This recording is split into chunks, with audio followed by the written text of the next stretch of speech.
Nessa apresentação vamos tratar sobre controle de exceções. Como é que a gente controla as exceções? O que são as exceções? Tá? A exceção nada mais é que o quê? Mais uma classe que nós temos no Java, né, que se chama exception. Né? Mas o que vem a ser a exceção propriamente dita? Né?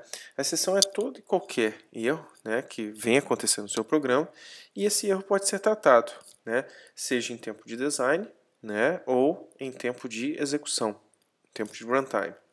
Tá? Então, o termo-chave da nossa questão aqui, né, da nossa apresentação, é o exception. Tá? Então, o exception nada mais é que o quê? Um evento que ocorre durante a execução de um programa, no qual rompe o fluxo normal das instruções de um programa.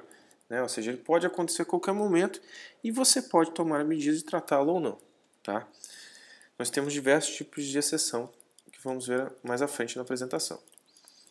Então, como é que é dividida as exceções? Né? Como é que é dividida a estrutura das exceções? Assim como qualquer classe, a exceção também é uma classe que estende de object, né? Que por sua vez existe uma classe throwable, né? Que define o quê? Que toda e qualquer exceção ela é o quê? Lançável. Tá? Então, throwable indica que é lançável. Tá? Então, indicando que é lançável, ela pode ser um erro ou uma exceção. Né? Sendo que se ela for uma exceção, ela é uma exceção tratada em tempo de design, né? Em tempo de desenvolvimento, né? No tempo onde você está programando lá no seu NetBeans. Ou Eclipse, né? A ferramenta de desenvolvimento em si. Agora, você tem o Runtime Exception. Né?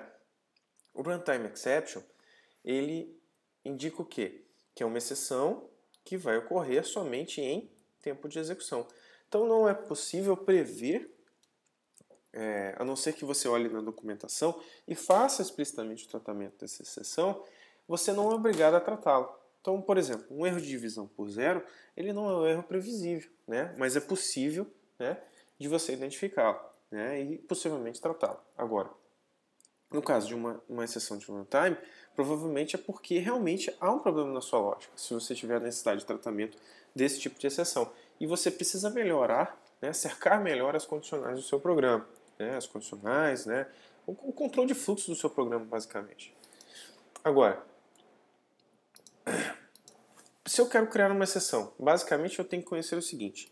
Ou ela tem que estender da classe runtime exception, se ela for uma exceção que somente possa ocorrer em tempo de execução, ou ela vai estender de exception. Né? A diferença é o seguinte, se eu disser que ela estende de exception, ela é uma exceção checada. Se eu disser que ela é uma exceção que estende de runtime exception, ela é uma exceção não checada.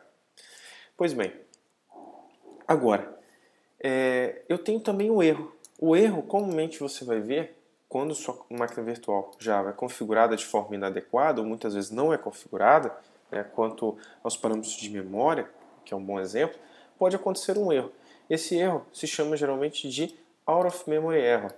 Então, quando acontece um erro, é porque realmente a sua máquina virtual Java parou. Né? Ou seja, quando acontecer esse erro, provavelmente a máquina virtual Java da sua aplicação, na qual você está utilizando para rodar, ela vai certamente parar. Então, o erro nada mais é que o quê? O mecanismo de parar a sua aplicação. Tá? Então, quando você criar um erro, você realmente vai criar um meio de parar o seu programa. Aí é porque realmente tem algum problema na sua aplicação.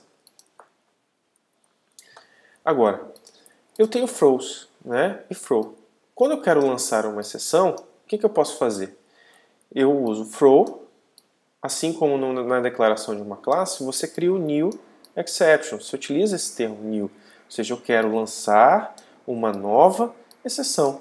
E aí eu posso passar a mensagem dessa exceção, né? Depende muito do construtor da classe de exceção que você está utilizando. Ou seja, nesse caso nós estamos usando exception. Exception tem um construtor que permite a passagem de uma mensagem. Né? Então você tem o throws, que eu estou dizendo o seguinte, que esse método tem a possibilidade de lançar uma exceção do tipo exception, caso ela ocorra.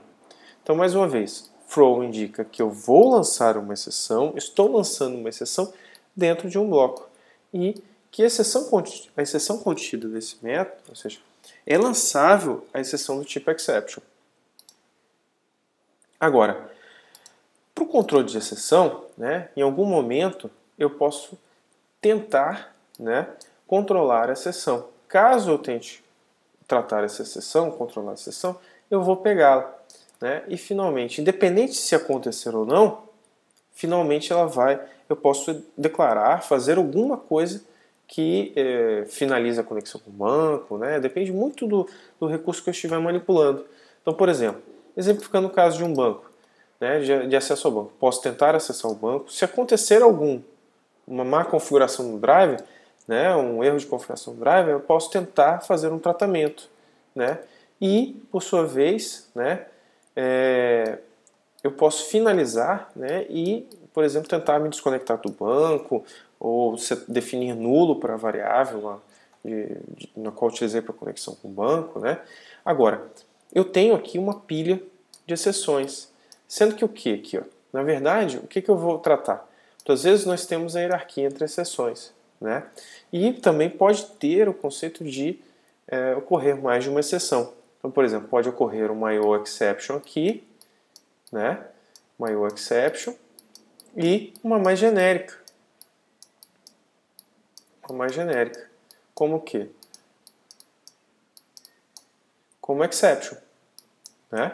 Então poderia acontecer uma mais genérica. Então qual que é a ordem? Sempre dá mais específica,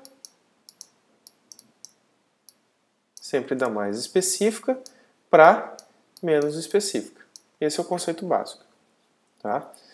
Agora, sempre utilize o quê? Né? Basicamente, você vai acabar utilizando essa estrutura básica. File somente vai ser usado quando você quer realmente garantir que você quer liberar algum recurso, você quer realmente executar aquela instrução, independente de acontecer o erro ou não. Tá? Agora, exemplificando aqui, ó, o que eu tenho? Eu estou tentando fazer alguma coisa, ler um arquivo, aconteceu alguma exceção, mas finalmente o que eu fiz? Eu fui lá, verifiquei se a variável é diferente nula, né, independente se ele conseguiu ou não executar aquela instrução, e eu estou dentro do file tentando fazer outra operação, e caso aconteça erro, eu vou fazer o tratamento. Agora, o interessante aqui é observar o seguinte, né, eu posso fazer, né, um cadeamento aqui de tratamentos de exceção. As vantagens são as seguintes, né, eu trago, né, maior naturalidade para o meu código, melhora a qualidade do meu código, tornando a leitura dele amigável, né, ou seja, eu consigo agrupar, diferenciar cada tipo de erro, ou seja, para cada tipo de exceção eu faço um tratamento diferente, faço uma ação diferente, tomo uma ação para mitigar o erro, né.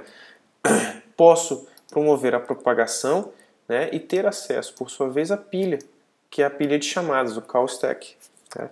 Então, com a pilha de chamadas, eu sei exatamente onde originou uma determinada exceção, né, e, por sua vez, saber qual o método, qual a linha de código daquela classe na qual ocorreu o erro, né, ou a exceção em si. Tá?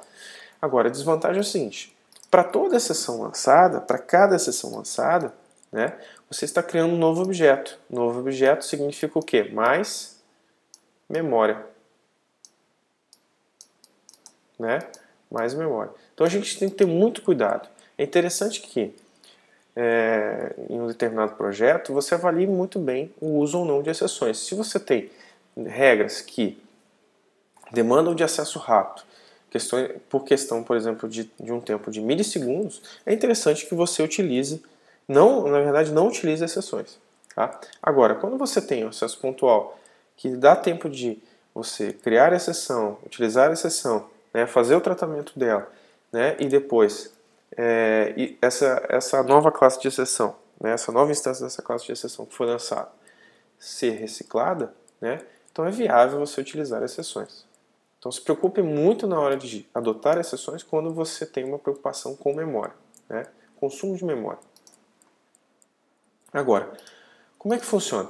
Por exemplo, o método main chama um método que contém o gerenciador de exceção, que esse método que contém o gerenciador de exceção chama outro método sem o gerenciador de exceção e, por sua vez, eu tenho um método onde ocorreu o erro. O que vai acontecer? No método onde ocorreu o erro, ele vai disparar a exceção.